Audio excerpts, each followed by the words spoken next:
Today we are going to be playing around with Ronnie Espedal. He is a golf professional, and hopefully he is going to help out my game today and also learn some things, and also we can teach you guys some things.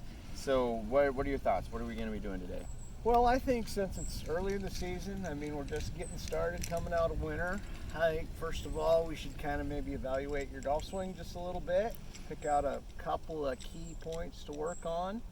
And since we're out here playing, we'll help you with a little bit of course management, maybe cut some strokes off that way. We'll just kind of take it from there and see what we need to do. Awesome. So stuff that you will learn about my swing and what I need to get better at, but also how you can get better out on the course as well.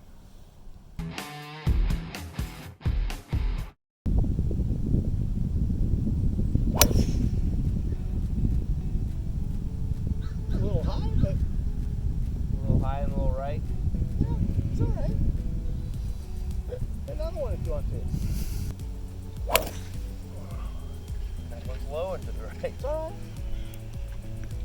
So one thing too that I always do is when I'm getting ready to hit a shot, I don't care if it's a driver or an iron or whatever it is, I have a target picked out. So, you know, this hole, dogleg right, it's cold, it's my first tee shot of the day, I'm not gonna hit it that far, so I'm gonna probably aim down the left side because that's where it's safe, you know.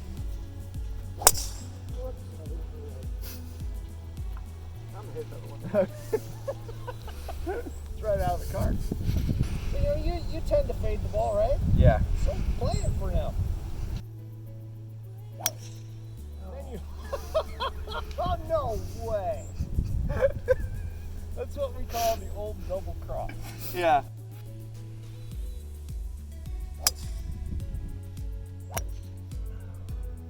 We'll find one of those that We will find one of those. We don't want to come out here and just hit good shot after good shot, right? Yeah. Then there'd be nothing to work on. That's true. You know, in this instance, you can be a hero and try to slice something around the corner, get way down there in the fairway. Or you could take a shorter iron, something you can hit up in the air, and kind of play over the corner of that tree and be in the middle of the fairway. One thing about golf is you have to be so patient. You know, sometimes you just have to take your lumps and chip out or hit a safe shot. Because if you don't hit that shot, you just cut it too much, you hit those trees, you're right back here, or you're deeper in the woods, and it's going to cost you more shots.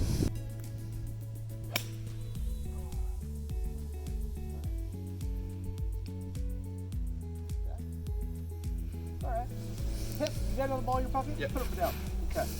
So, number one thing I'm seeing, and maybe you could, Andrew, zoom in on this a little bit. Go ahead and set up to it, but don't hit it and grip it.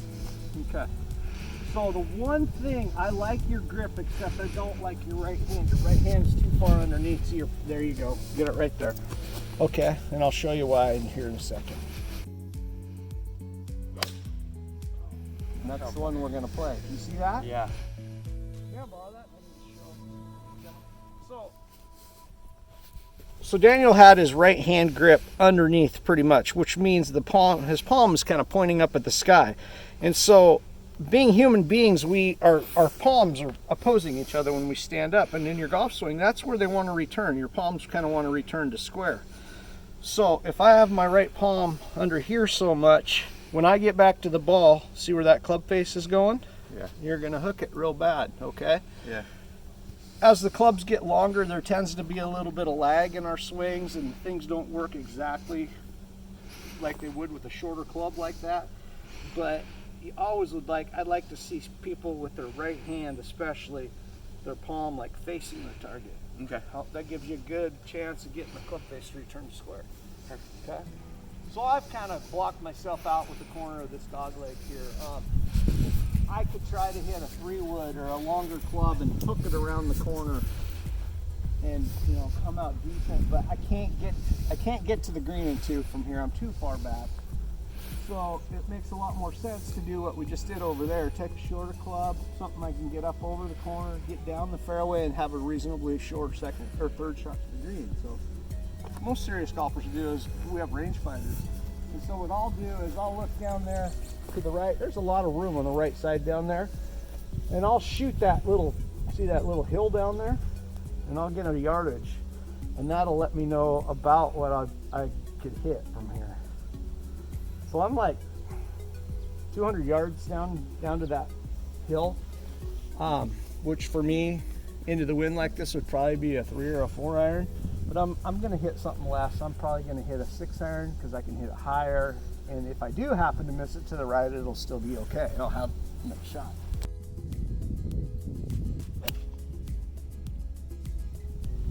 It's a little right of where I wanted it, but that's why I hit less clubs. Now I have a wide open third shot. A good tip for something people really need to take stock of is knowing how far each club goes is huge. I mean, probably 95% of the people I would see playing golf are amateurs. They're always short, always short. And so in a shot like this, I'm gonna get us a yardage. If that pin happens to be in the back left-hand corner of the green, which is a pretty small target, so we're 175 yards, we're into the wind, it's probably going to play 185 yards. I know in the summertime for you, that's probably like an 8 iron or something like that. Well, I mean, you hit it pretty far, too. Yeah, but not that far. So, this shot, I would aim at the open section of the green. Okay. Yeah, you can leave yourself a longer putt, but if you miss it, miss the green, you'll still have a relatively open chip to it. Mm-hmm. I would not hit a club that you think you can get all the way to the pin in this case. Okay. I would say you want to play it 10 yards short of the pin, so that would make it 165, but we're into the wind, so 175. So what do you normally hit there? I'd probably hit a 6 or 7. Okay, I like the 7. Okay. So let's do that, and you can see you got a great target right there with the T sign on the second tee box. Yeah. See that? Got it. And 2, here at Highlands, this is just for viewers' sake and people's sake. We play winter rules year round. You can move your ball. Okay. So improve your lie, because you can get some pretty gnarly lies out there. So you can actually get it sitting up.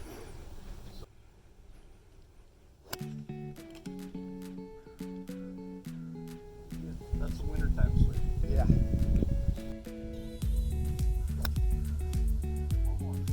So let's talk about something real quick before we hit the next shot. Okay. And I really want to focus on this because I think it's really, really important, especially for younger guys like you, okay? You can hit the ball a mile if you want to, okay? If you compared golf to baseball, you want to be making, with your irons especially, because they're for accuracy, you want base hits, you don't want home runs. Okay, what's the one thing, besides hitting the most home runs, what else do the home run hitters do the most of? Hit doubles. Strike out. That, yes. You want solid contact. Yeah. Even if you have to take one more club and make a nice smooth swing, tempo is huge. So you want to be able to repeat it time after time after time. And if you're going at it as hard as you can, you can't. Okay. So instead of being, and I'll face Andrew here, instead of being like this, I'd like to see slower, smoother, solid contact. And I think the 2 best keys besides slowing it down and being smoother is watching the ball, try to see the club make contact with that ball and get to a good finished position. So you're going to be on your front foot, your left foot up on your right toe, your weight's forward. Golf is so much different than baseball. Baseball, when you're batting, you're back here all the time. And in golf, that doesn't work. Because when you hang back, the club goes nowhere but over here, and there's your slicers, pullers, that kind of thing, okay? So take a practice swing, just give a good tempo. Watch the ball get to a good finish.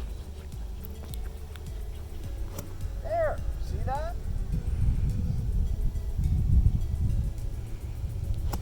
Good, much better.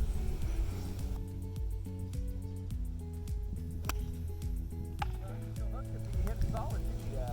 And we'll talk about that later.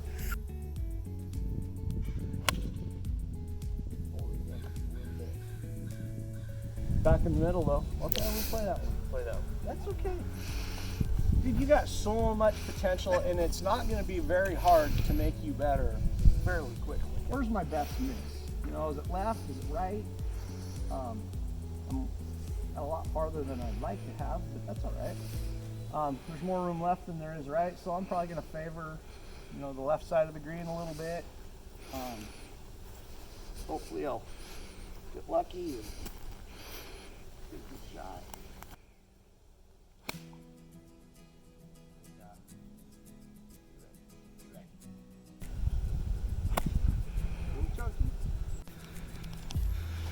So Daniel, why are you so stressed? I can't hit the ball to save my life.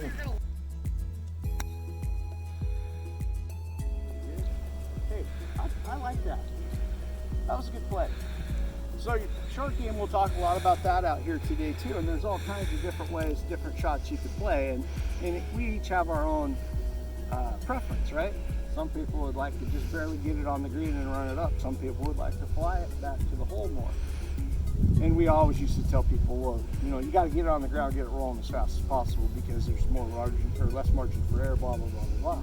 So whatever works for you is what I encourage people to go with, okay? I learned how to chip with a sandwich when I was a kid, and that's pretty much all I use. I mean, I use my 60-degree wedge now most of the time, unless it's a super long chip with lots of green. So that was a good shot. I like your execution. Thank you. Yeah, absolutely.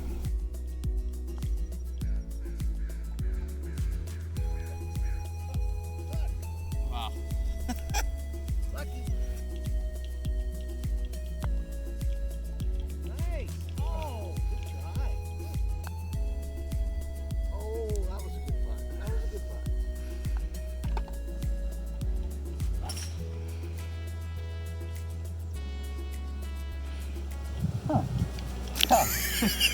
You don't normally pull it like that. No, I don't.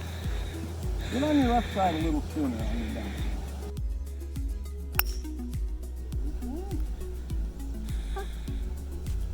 So there's only two things that influences the direction of the golf ball. Okay? Number one is face angle at impact. So if the club is closed, the ball is going to tend to start left. If it's open, it's going to go right. Correct? Okay? Okay, or more importantly, and probably what most people fight, is your swing path itself. Okay, so if I take the club back here, and you see I got my hands over my right shoulder, but then on my downswing, I do this, we call coming over the top, or swinging left. That's going to either produce a pull or a slice, depending on the club face angle at impact. Okay, so in other words, if I get here and I do this and then I come in with the club face open, that's the big banana ball, okay? But if I come in with the club face square or closed, we're gonna get a big pull. So what I like to encourage people to do, and I think maybe what would work best for you, is actually feel like in this, you aren't gonna be close to this, it's just gonna feel weird, is I want you to feel like when you're swinging on your downswing, I want you to feel like you're swinging the club out to the right, okay? In all actuality, when you make that swing, you're probably just gonna swing down the line more. Those pulls are coming because you're coming over the top a little bit. Okay. And when you have as much speed as you do, it only takes a couple of degrees or a degree to turn a good shot into something that's going way left. There you go, feel that? Yeah. Feel different? Yeah. It almost feels like I'm trying to hit the ball to right field. Exactly. Well, hit the ball to right field. Ah, what a difference, huh? Yeah. Yeah. All right. See, another thing, nice thing about hitting a 3-wood off the tee in this instance on this hole is you still got it out there plenty far, and you did miss it to the right, but you're probably back far enough, you're going to have an open shot. Mm-hmm. Okay? That was good. Thanks. Mm-hmm. And I think, that's going to be one of the major things we work on with your swing is making sure you've got the club going down the right line on your downswing.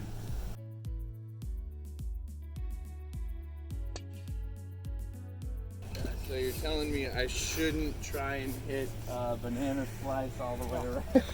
Not today. Maybe in a couple more lessons. Yeah. Good information for people. Ball on the side hill lie above your feet. you're going to tend to pull it left. So if you're a right-hander, ball's below your feet, you're going to tend to leave it right, okay? The other thing, when the ball's above your feet like this, I'll choke down on the club a little bit, make the club a little shorter so I can contact the ball more solid. And if it was below my feet, I'd try to use every bit of that club I could to be able to get to it.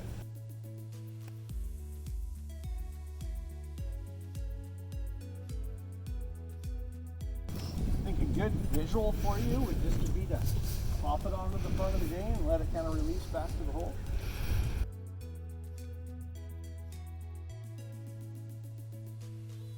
You're on the fringe.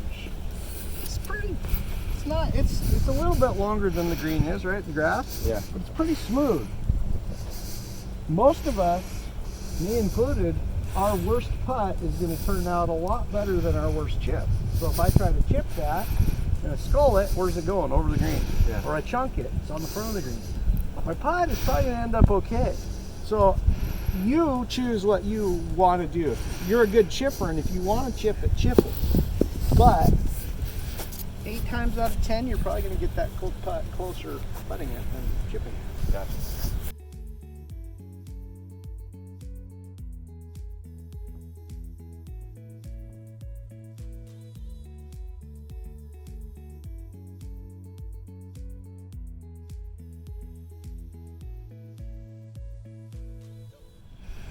Pretty good, isn't it? Yeah.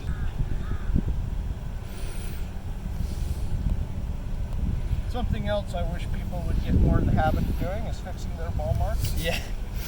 One thing we tell the kids when they're learning how to play golf is leave the golf course in a little better condition than you found it. And if everybody did that, we'd have pristine golf courses.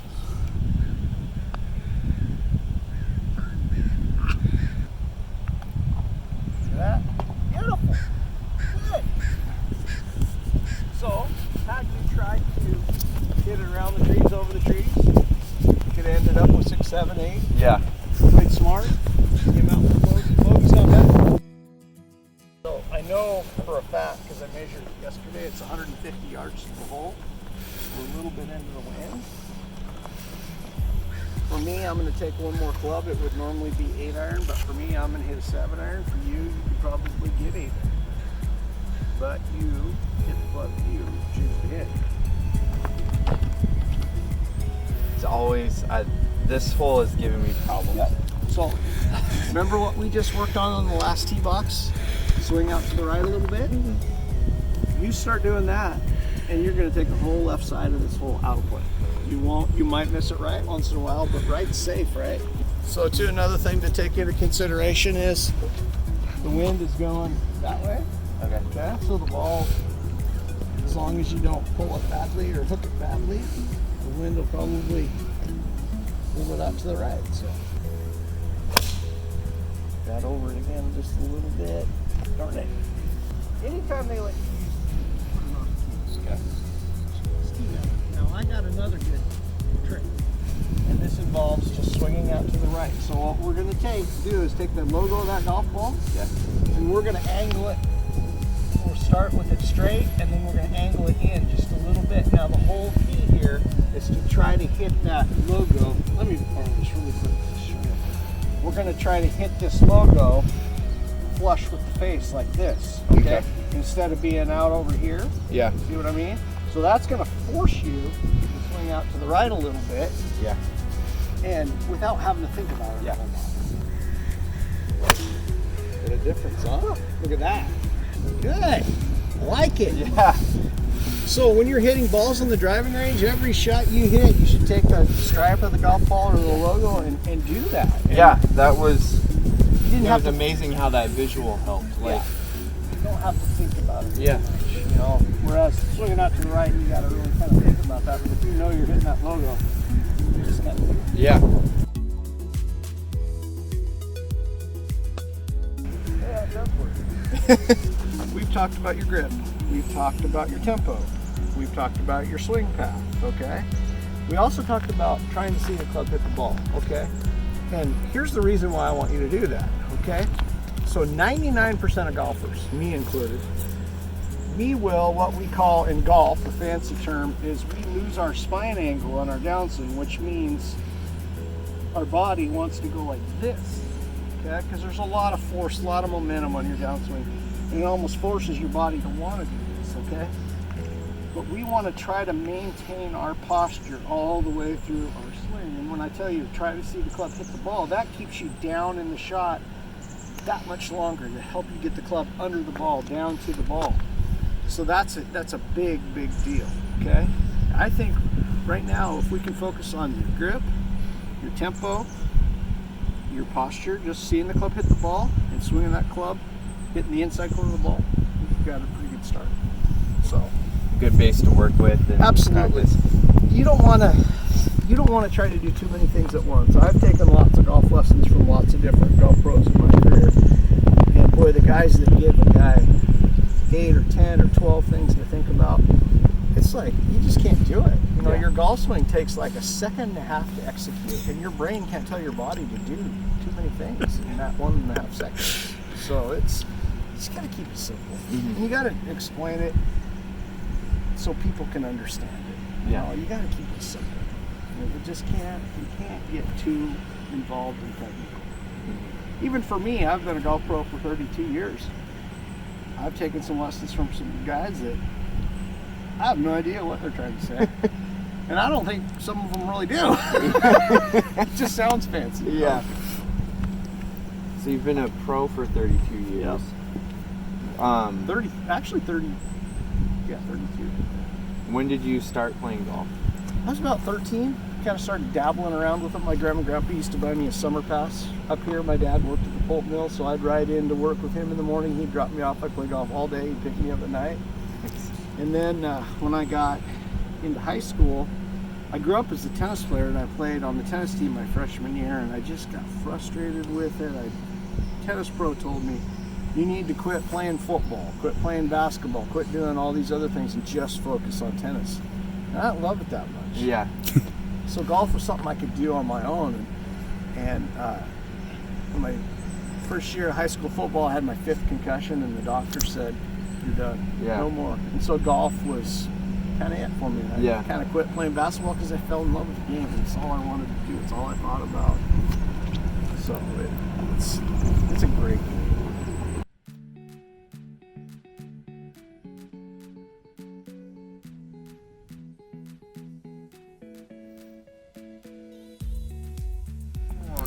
Hey, I made 2. Woo! Okay, we're done. Video's over. That was for you, Daniel.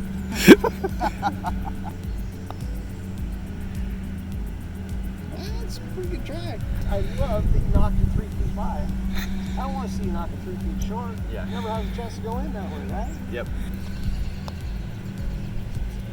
Oh, that was a good fight. It's all right.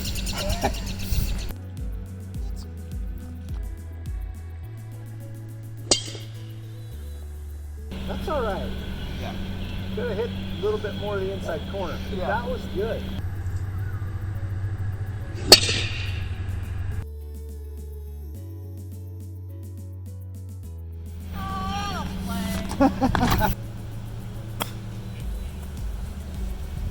He'd be proud. Beautiful. Look at it. See what I mean? Yeah. So you got the wind blowing that way. Get on the ground right there. Oh, shoot.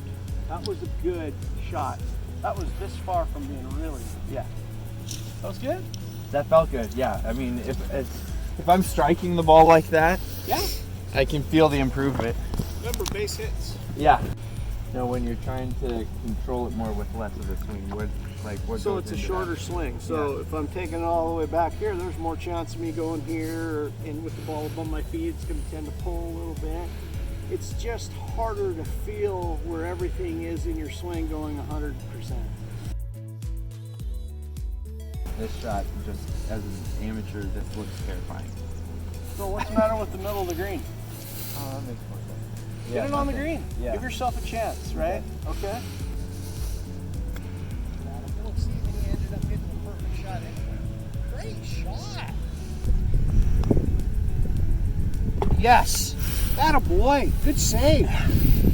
So we talked about people going over the top, okay? So that means the club's going missing, right? Yeah. So what I want you to do is I want you to try to pull me down through the ball. Come on, try to pull me.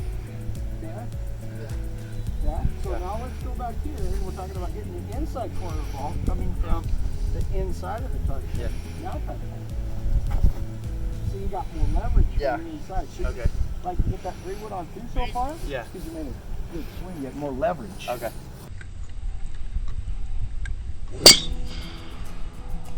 Oh, yeah, that was good though. Okay, so I realized that came home right on the bit. But what part of the swing did you get right? I have to go over the top. So that's very wow. Pure. So just by you being out here has helped me too. You know about how to play a punch shot? Yeah. Back in your stance, hands ahead. Yep, exactly.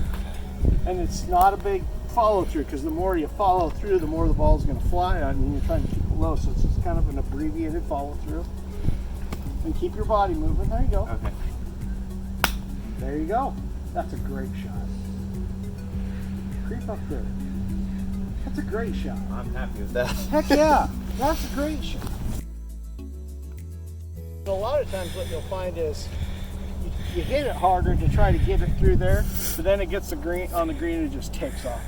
You're not way by it. So a chip in this instance would probably be the wise play. That's a great chip. Nice. See, you got a par. Nope. Nope. See? Oh. Baby. I thought I left it out for a second. So we started on the first hole, you're hitting like 5 balls off the tee. Yeah. This way, that way. And the last 3 holes. Yeah, they felt, Oh, the improvement has felt amazing. you know, and you take that and we go to the range where you're hitting the ball after ball after ball. You'll notice, you'll dial it in.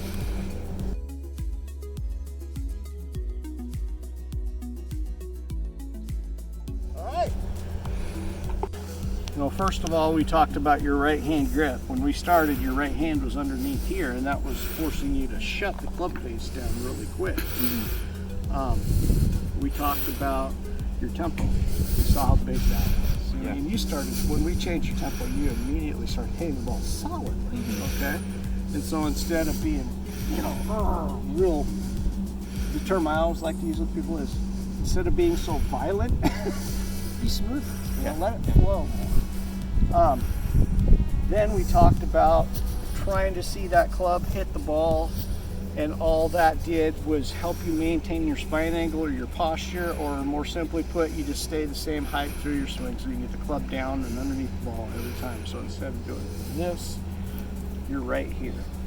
The biggest thing for you was trying to hit the inside corner of that golf ball, or swinging, feeling like you're swinging out to the right a little bit, because that got the ball on the line a lot quicker than anything else we did.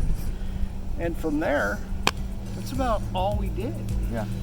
And so, I mean, for me as an instructor, it was amazing the improvement you had in just a couple of holes, you know. So, and I hope you felt that way too, because it sure looked a lot better too. Yeah, I definitely felt the difference, like from where, especially when we started, where I couldn't find the ball to save my life, and then at the end it was just like everything felt like, and I didn't feel like I was thinking about it too much. Right.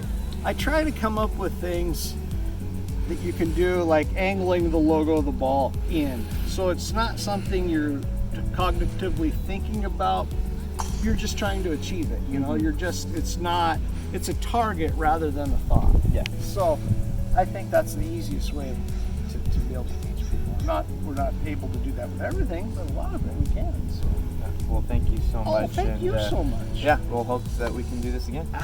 Definitely. Whenever you're ready, you let me know. Right. Even if he's not here filming and he wants to know. I appreciate it.